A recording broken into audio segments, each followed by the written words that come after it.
All right, everybody. Hey, Vinny Fisher here, back with another show of Total CEO. I am the founder and CEO of Fully Accountable. We have this great show called The Total CEO. We interview the coolest, most of the time, awesome, most of the time, people who are operators of their businesses, who are the CEOs out there in the grind, making it work, putting their stamp on offering and solving problems for other people. Well, I can't think of a better guest to have that opening be the tagline than my relatively newer friend, but a pal. Right off the bat, we hit it off in lots of levels. Joel Erway, thanks for being on the show today.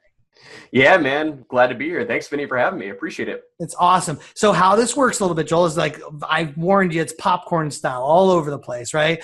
But before we jump into that, who's Joel, and why the heck is this an exciting show we're about to have? Yeah.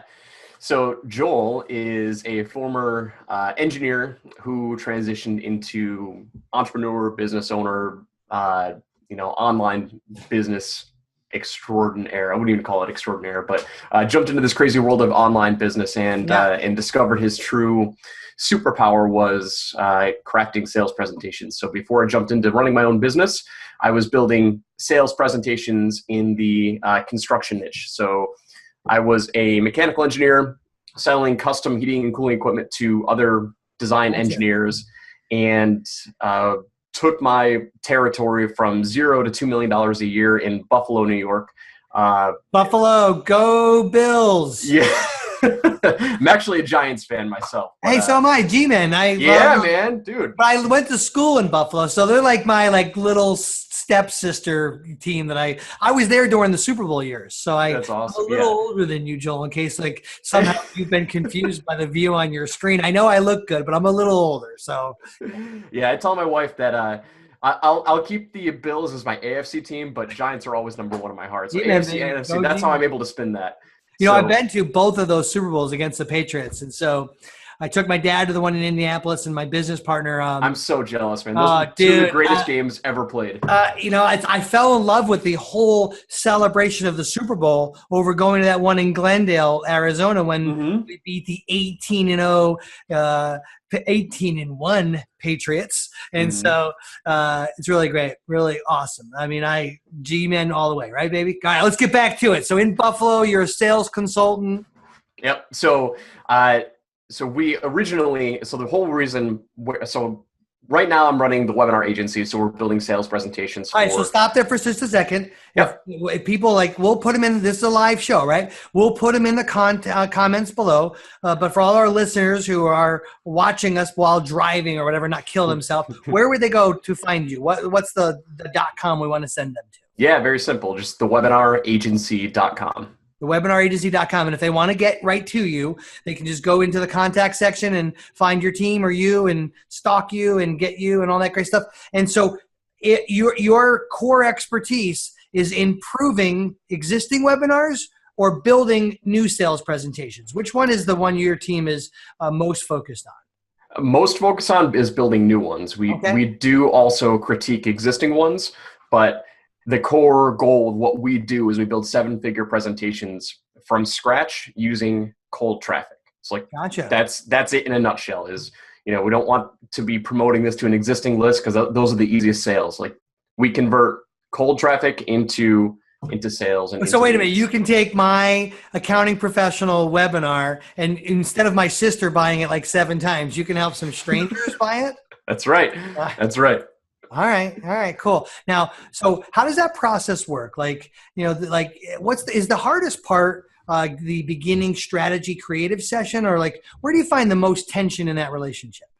Yeah, it's a great question. So before we hopped on this call, I told you I was reading a book. For anybody who's listening, highly recommend this book. It's called Great Leads by Michael Masterson and John Ford.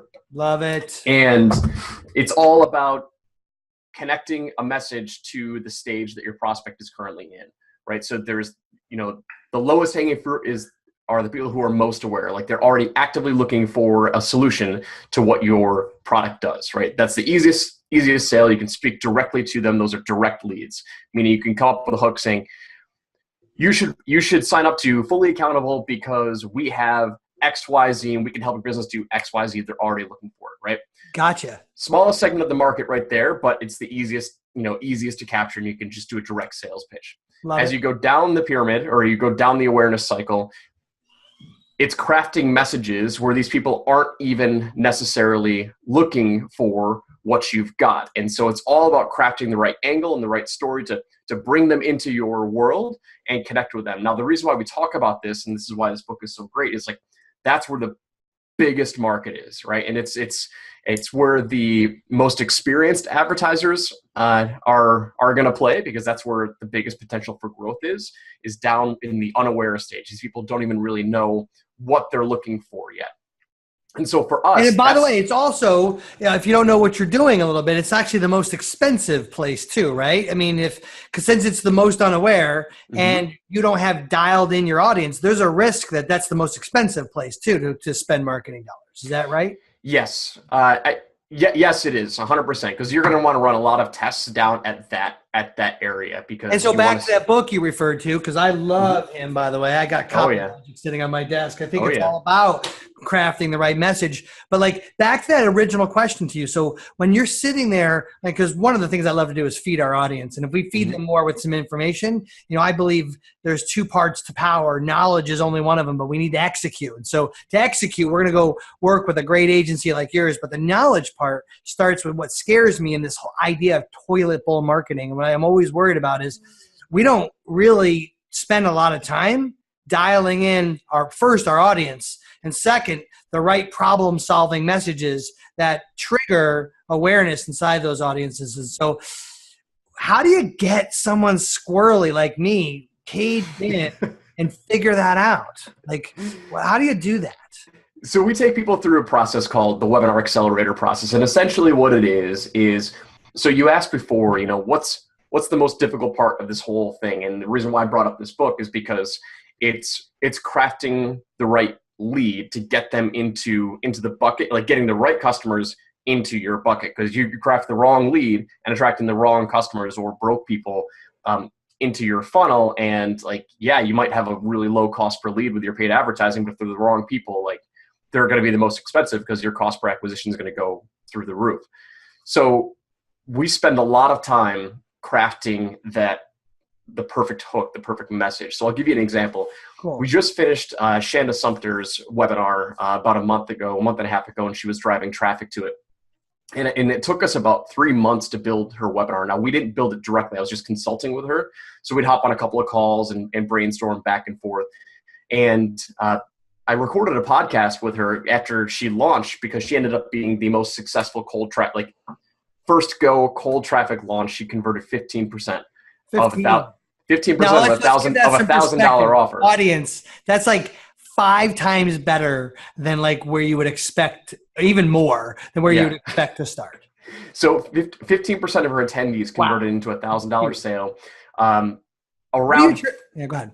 Yeah, around 5% of the total registrants who entered the webinar bought. Now that's astronomical. So normally what we do is 1%, right? We're loving 1%, right? That's what we're shooting for. Is at $1,000 offer, we're shooting for 1%. Yeah. And then we start to really, if we get 1%, then we know that our message is close enough to then start building out the funnel. The funnel is now going to convert the extra percentage points. It's funny. You talk about Michael Masterson and Ford. they say in this book, Copy Logic, and they probably repeat it in that book, that if they don't have out of the gates, I forget, it's 0.75% or 0.75, whatever that is. I own a math company, and math is always my. And so whatever that is, that quote, 0.75%, they don't give that immediately. They don't even spend time optimizing, because it's in their minds a loser. They move on to a new offer. And so do you say that if you don't get 1% right out, that you have the wrong hook and it's time to start over again? I'm so glad you brought that up, Dave, because it's so important. When we talk about webinars, and the reason why we focus so much on the webinars, first of all, if you're in this online marketing world, you could be thrown thousands of different funnels. You can do the product launch funnel, and there's nothing wrong with them, right? I mean, there's a million different funnels that you can build out there, right? The reason why we are so focused on the webinar is because it's the simplest funnel out there. It's literally cold traffic, register for the webinar, give them the offer. We want to shorten that as as much as possible. So we get can all the test that resistance out of the message. way, right? Russ Exactly. Rufino says all the time, everything you put in the way just gives a peaceful excuse. It's like the Chinese wall to do what you want them to. And so you're saying the Exactly. path of least resistance in the digital world is get them right on the webinar. Right. And so if we're not hitting 1% with the simplest funnel out there, then like we're not going to worry about anything else. If you put 3 videos in front of the webinar, you're not going to have any idea what to tweak, and you're going to be looking at all the data of those videos. You're like, oh, well, this video is off, or this video is off, or this email sequence is off. And like, we don't do any of that. Like, we focus on the webinar, and that's it. If we can't hit 1%, then our message is off. And that's the most important part of any sales funnel, any offer creation. So what would you recommend to somebody, if they're not, what's the first thing you'd have somebody look at if they're not hitting 1% of their webinar? Message. Yeah, I mean, it's all about. When you say the message, you mean the headline, the opening act? Like, where does the first thing you go and rip out the heart out of the chest? Where do you go? So I'll go and I'll take a look at the angle and the hook, which is really, really important. So to get back to the question that you asked originally, like, what's the most effort that we put forth? And it's creating the right angle and the right lead in. For instance, and that could be as simple as the actual name of the course and the headline, right? Because that positions where you're taking this thing, right? Yeah. So we've consulted or built 5. So this is a perfect example. We've built 5 different webinars in the Amazon business space, like how to build a business on Amazon. Nice. Right? Like it's just super competitive right now, right. Super saturated. Yep. Every single one of them, like, we can't just hand them over the presentation, like, okay, go run this and you'll be successsul, right? I mean, we could. Wouldn't that be nice, by the way? Wouldn't that be like a great world filled with unicorns and rainbows? Right. So for every single one, we have to learn how are they different and what's the unique angle that we're going to take. So going back now to Shanda, and one of the reasons why she converted so well, she's over 5% of the registrants to $1,000 offer from cold traffic. We came up with this angle. Like, she's so passionate about helping, I think, mostly female entrepreneurs become self-reliant. Now, self-reliant was the lead. That was the angle that we were taking in. Her offer was list power, so showing people how to build a list and make money from the list. A very typical business opportunity, right?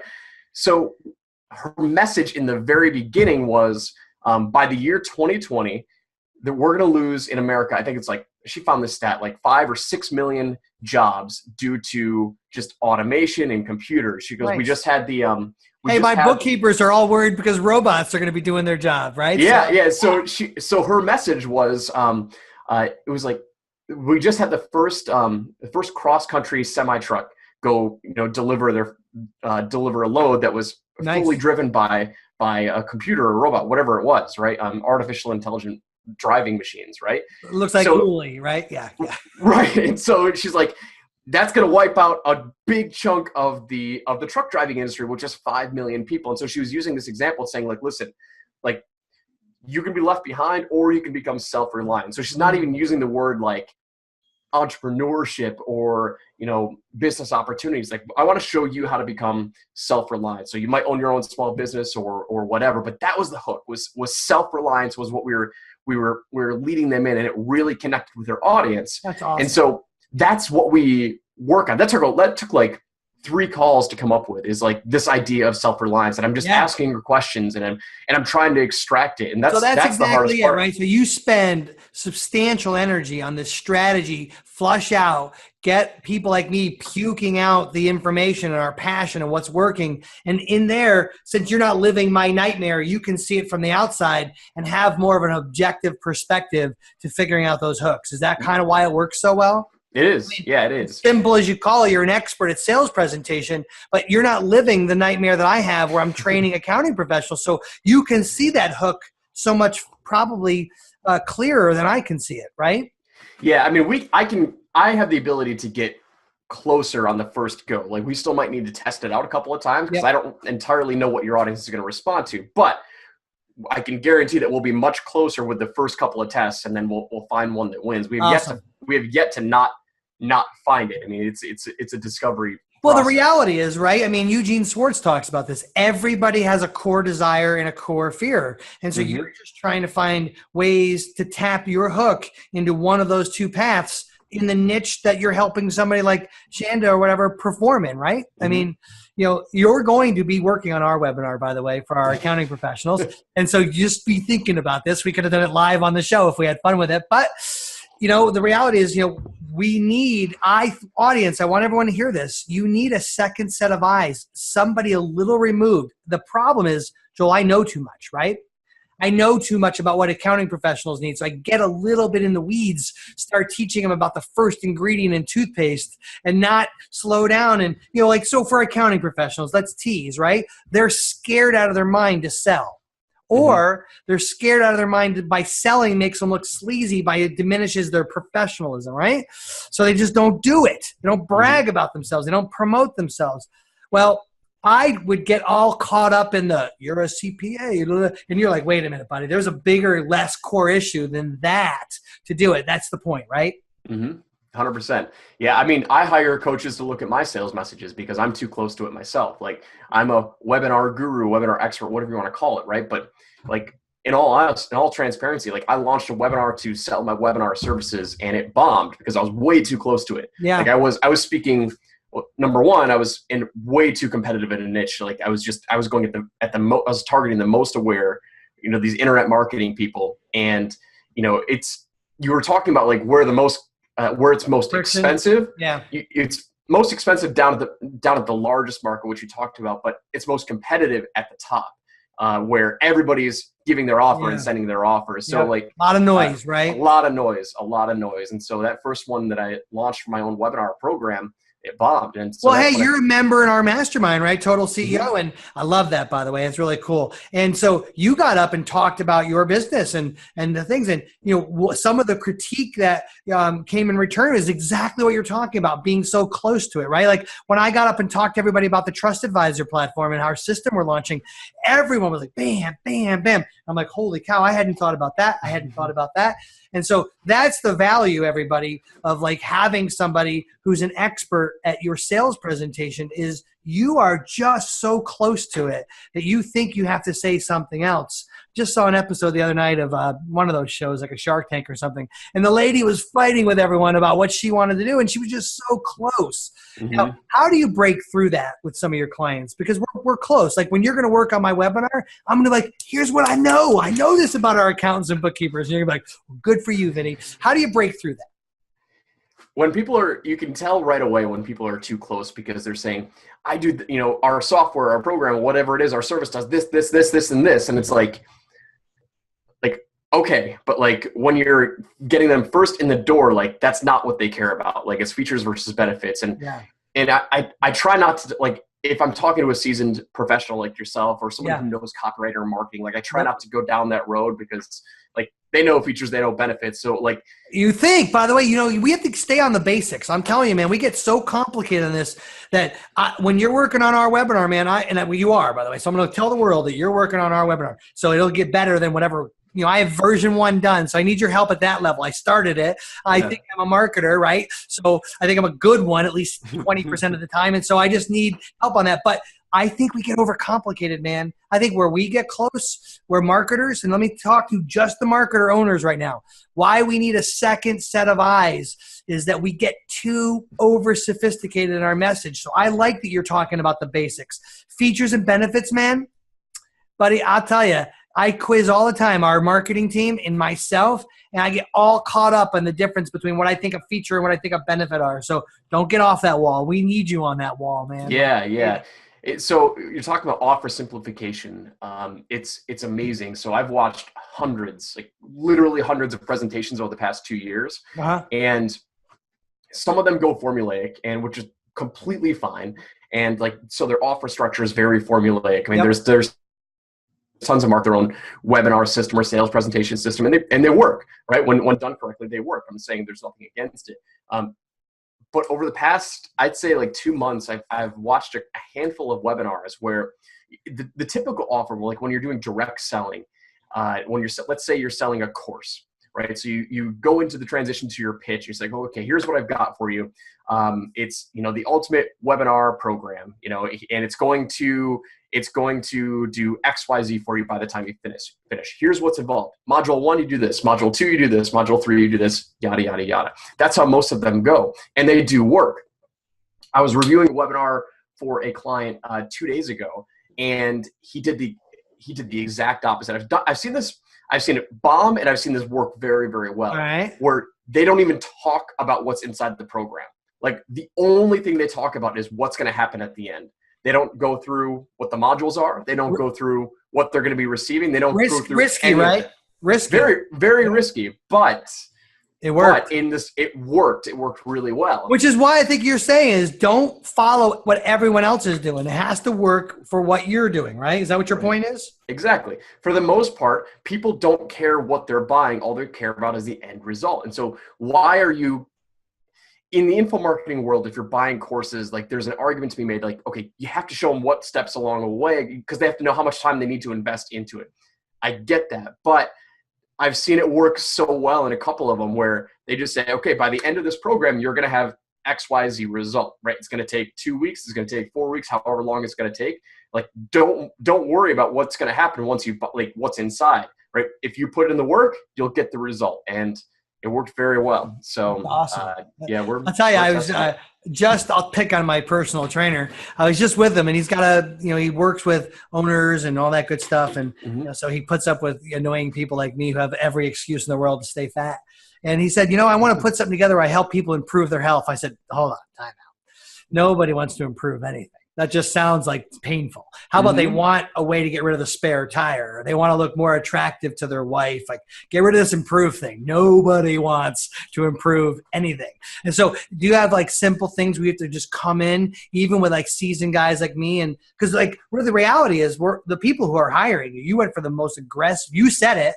You went for the most seasoned people in the first shot who already know, or at least like we think we know what we're doing. And so how do you get us to get off like bad language like improve? Like we think somehow that's a good word. I'm just picking on that one because it's an easy one to pick on. Yeah, no, improvement offers are tough, man, because you acknowledge if you're selling an improvement offer, you have to get them to acknowledge that they failed at something else, right? Like that they failed at whatever they did before, and that's not a good way to start your relationship. Yeah, self-awareness, man, is like the hardest place to start. Like when we go after our accounting professionals, we're going to already poke on they don't like to sell. We're just going to call that out. We already know that to be true. I'm not going to be like, let me improve your sales calls. Like, well, we don't have any, so we don't even know what you're talking about. Like, it would bomb, right? It would just so all of you out there, here's your free tip of the day: don't use the word improve in your marketing message. Is that 100%. What you endorse that? Oh yeah, 150%. That's like a Russell Brunsonism right there, right? It's like, don't use improve. So that's great. So let me ask you a question. So as you continue to build up, which part of the business are you guys focused on growing? Do you want more done for you clients, or are you looking for people who are coming and consuming more of your stuff and having more of they do it after you show them to do it? Which part of the business seems to be the part you want to focus on adding more depth to right now? Yeah, so it's actually two parts. So over the past 8 months, I've been transitioning from high-paid consultant, do-it-yourself. I was writing the webinars myself and making great money, to now transitioning to building the business, which is why I joined Total CEOs, because I want to learn the skills of an actual CEO. So about 4 months ago, we made the commitment to start hiring the team. Nice. The first full-time employee that I brought on was my wife. She's just doing it part-time, but we have a project manager now. Hey, buddy, listen, let me tell you, she's probably going to run it better than you. So let's just be okay with that. So like organizational skills are not my strong suit. So like I brought her on. I'm like, I just want you to sit next to me, look at what I'm doing for like 3 weeks, and then just make it clean. Hey, do you know Brandon and Sam Middleton? Do you know them? No. Remind me to connect you with them, because they're a couple who their whole agency is about coming alongside of other couples who run their companies. And nice. And so they've got this really cool thing going. I think it's called like the Middleton Method or something like that. It's like this show. So go check out their podcast and stuff. But I'm excited. Like, we don't just men in our mastermind unless you have a wife in the business, like Josh and Trina or Zeke and Melanie in it. But there's not like women who come to our mastermind. It's all men, right? Yeah. And so, but I've seen uber successful businesses where the husband and wife are doing it together. And so I know you guys are figuring it out. You said part-time, but if you can embrace transparency and humility and all the things that go along with being married. Well, then if you can bring that into your business, man, I see just nothing. Now, I also see the greatest risk for other things, but if embraced correctly, I think she'll be one of your secret weapons. Yeah, she's been doing amazing work with us and just Awesome. helping to keep us organized. And so we also brought on a project manager, a full-time project manager. So she's helping to keep the projects moving forward. All right, so back on that, like which part of the business because we were getting close and I interrupted you. So where what are you looking to grow? So if you had asked me, so 6 months ago, I made the commitment to really grow the done for you side. Yep. Just because we had the most money to reinvest into hiring people there. Yeah. I've got an info product too. And during the first launch it bombed. I'm like, okay, well, where do I focus on the most? Like, I know. Can we stop there for a second? Because that's really important point. I want people to know, like early stage of your business, you would agree, I hope. If not, then let's fight about it on live so everyone can see us do that. But if you want cash in your business, focus on what you do in the high ticket side, less clients, start doing that, improve your processes and add the other piece, right? I mean, you just gave that advice. You wanted to hire people. So mama needed some cash flow, the business, and you went out and took on some more done for yous because those are higher ticket services, right? Mm-hmm. Yeah, exactly. So it's like when you get those higher ticket services and you get that process not dialed in, which is what we've been working on for the past 6 months, like then you can reinvest down into the productized services, right? Because it's like everyone wants the automated sale, and you know, especially in online marketing, they want the recurring income and whatnot. And so that's what we made the commitment with a year ago was to focus on that. And then 6 months ago, we made the commitment to start hiring people. I was really scared to do it. Really scared to hire people. I just hadn't done it before. And hey, the scariest hire is your wife, man. Hiring a stranger is probably a lot easier than hiring your wife, man. I'll tell you that. Like, I'm proud of you for that. Like, I was like, holy cow, Debbie's working in my company. What am I gonna have her do? So that's. So 6 months ago, we made the decision. Okay, we're going to start hiring people and really growing it out. The hardest thing that we're focusing on right now is training copywriters, like training webinar copywriters, because it's the mix of. So first of all, like everyone that I'm hiring, I'm giving them a copy of this book because this is what I've been trying to communicate to all my copywriters. I also would force them to read this because this is like a flow. Did you read CopyLogic? I haven't read it yet. Nope. It's good. I haven't read Great Leads, so you and I are like, maybe we can just like hand them to each other. But that's actually like a Bible, so I'm going to leave it here. But I'll send you. But what they go through the flow and process. So one of the things that's I would say about your copywriters in training is they probably know how to write. They don't focus on problem, solution, and hooks as well. And so this process of peer review that Michael talks about in there is very helpful. You might see that as a tandem book as you train your people. Because here's the problem, Joel. I've said this at the mastermind. I'll say it again live to people. Be careful because you're an expert at this. And the hardest thing you're going to have to train your people is what you're an expert at. Because you do it like intuitively. You're just really good at it. So you're going to have to lean on some outside crutches. And that's why it's the hardest thing in your business is because it's the thing you're the most amazing at. So what are you doing to fight that fight? We're changing the creative process around a little bit. So I've had to really take a step outside and look at how I was creating webinars. I did this from the beginning. I tried to create the process, right? Yeah.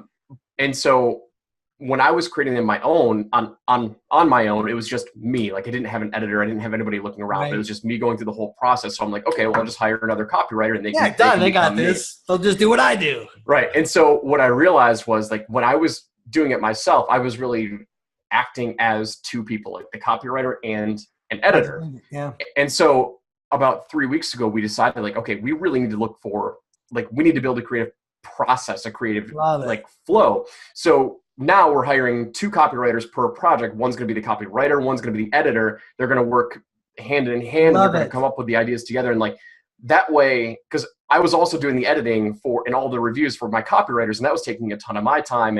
And every time that I would get a review back from our old copywriters, I'm like, man, this isn't right, because there's just enough off where it's not going to work, right? Well, I mean, we hired some copywriters that were like, Dan Kennedy certified and AWAI, and they were great, but they were long form sales material, like long form sales copy. So they were using these big words that you don't say when you're in dialogue, which is like a presentation. And so, right. This doesn't sound like conversational. It sounded more like written word, right? Right. And so now I've come up with this other business idea, which I have to shelve because of shiny object syndrome. Attaboy.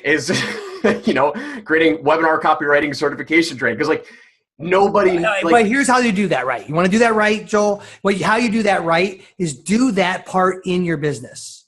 Yeah. And then when it's time to give to the world, why am I giving that advice? It took us 3 years here at Fully Accountable to put the training in place for our accounting professionals. 3 years before I wanted to launch the Trusted Advisor platform 3 years ago. But I knew that I had to put all this stuff in place in order to launch that. And so we're just launching it. We're like now, it's just been happening. Yeah. And I can tell you the shiny syndrome guy, every day I'm like, Rachel, am I allowed to launch it? Can I go? She's like, just do. You'll know when the time is right. Don't keep asking me for permission on something you're going to do anyway. So I would say do that internally. Use exactly what you're doing to grow your team. And then the time will become right. Because you know what? There's no such thing as in the idea of abundance. There is no there's no worried about other people doing what you do. We need more seasoned copywriters helping people be communicative in their sales presentation. So that time will be right for you. Yeah. To launch that to the world, and you'll know it as long as you stay true to just keep building it for what you need.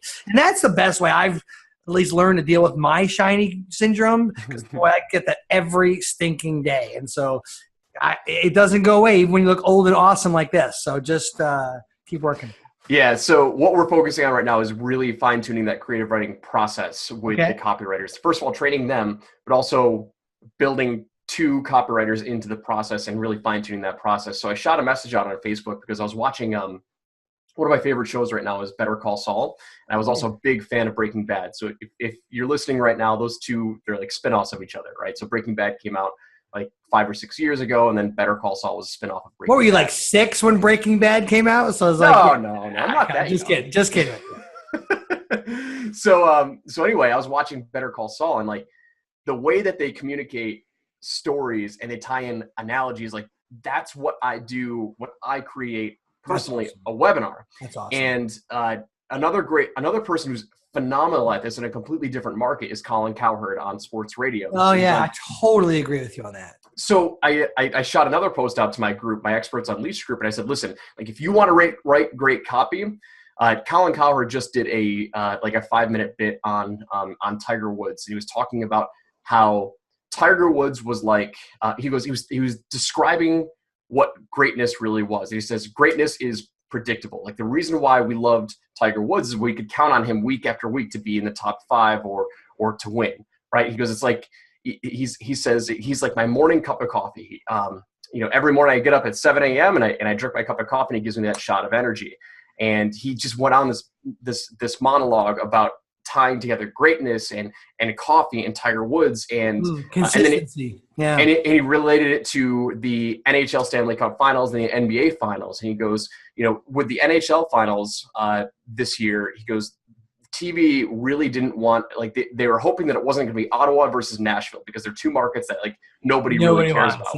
But they got Pittsburgh, which helped the ratings tremendously because they're always great. Except for us people from Cleveland, because we just don't want anything from Pittsburgh to succeed unless you're married to one of those people. But yeah.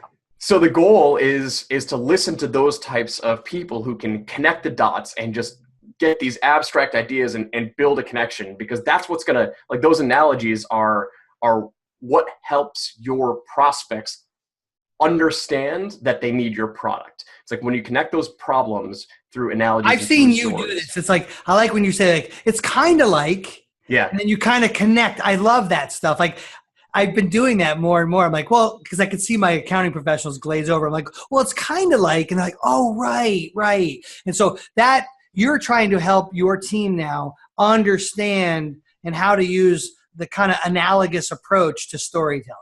Exactly. Because when you're on a webinar, if you're on a presentation and you have the reason why webinars provide such a great opportunity is because it builds connection, it builds bond between your audience. If you can seize that opportunity, they've committed to a time, they've showed up to your presentation, so they're already a more qualified lead.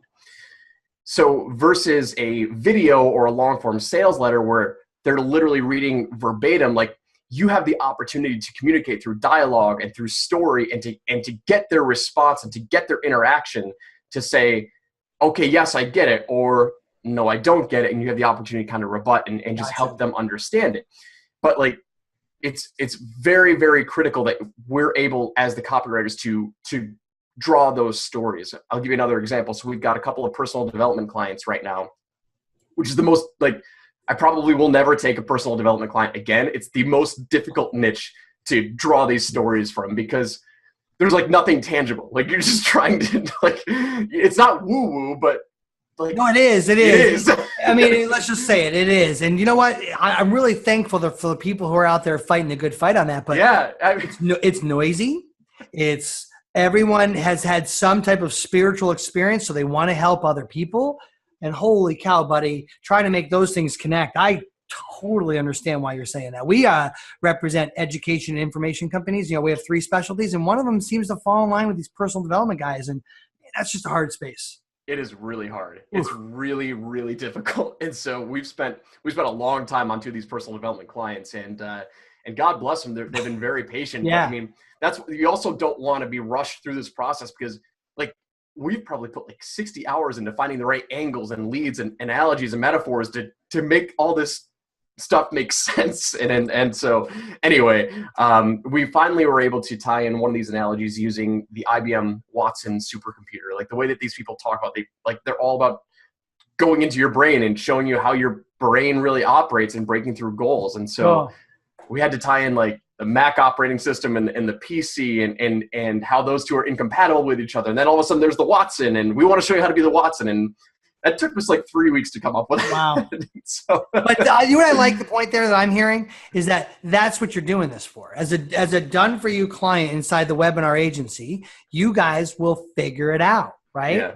Mm-hmm. And so it takes time. It takes time. Hopefully we don't have the type of time put into the personal development ones, but reality is it is what it is, right? So I know it won't take as long with ours, because we you probably just laughing. Like, I already know the core hooks with those accounting professionals. And so that's great. I get it. So let's switch gears. You're a new dad. How's that impacting work? So we just hired a nanny to come over 2 days a week, a babysitter, and our in-laws are taking Dominic. So he's 8 months old right now. Congratulations, bud. That's awesome. Yeah, it's great. So right now we're working out of the home office. Probably in 6 months we'll get a location. Something official. Hey, yeah, I work as it's cyclical. Right? I have 4 kids. My oldest one is driving right now, so I'm in an entirely different world than where you are. And your world's a blast. Enjoy every moment of it. And I know I do both. I work from home in the mornings and I go to the office in the afternoons. So you'll figure it out. You'll love whatever works for you. You guys, you and your bride will figure out what the best approach is. Yeah, we'll screw it up a whole bunch along the way. We will. And so I always thought that I wanted to like keep the home office, laptop lifestyle, the whole 9 yards, right? But like, it's really difficult with an infant, because you just want to spend all your time with him. And so like, he's downstairs, I hear him and the babysitter and they're playing, and he's laughing, and it's like, I just want to go, Yeah, who wants to write another hook for like accountants when like you got your little guy running around? You're like, I'm not going to see him be 8 months again, ever. Yeah. I totally understand. Yeah. So probably in 6 months to a year, I'll get an office. We're doing fine right now. We've got a big enough home where we can separate, like, they're over in that side of the house. We've got our side of the house, which is the office. So it's going well. All right. So if people want to find you, the best way is to go to thewebinaragency.com. You can see those links below. We're going to wind this up. Let me ask you one final question. What's a tip you want to give everybody that like is it currently in the season of life you're dealing with that is just going to help them in their day and move them forward? As it relates to writing sales material or just anything? You're in the season of life. It's your tip. Oh man, fight the shiny object syndrome till wit's end. I mean, it's a hard fight for me. I mean, I've got like severe entrepreneurial ADD, and I'm like, okay, I should go round up affiliates right now and promote my program. It's like, no, wait, we have to hire, we're hiring 2 more copywriters next week, and I need to focus on training them. And so I like, just, you got to stay in your lane. About 6 months ago, we dropped the funnel aspect of our service. So like we only focus on the webinars. And nice. So that helped a ton. It helped a ton because like there's just a ton of stuff with the funnels too. And like there are people that are way better at it than I am. Like we just build a basic funnel for people and it works. Lots of our clients want it. but we you don't need any more than that. If it's just a webinar, what do most people who run webinars want? Clients. They don't want some fancy overdone thing that they don't even know how to work.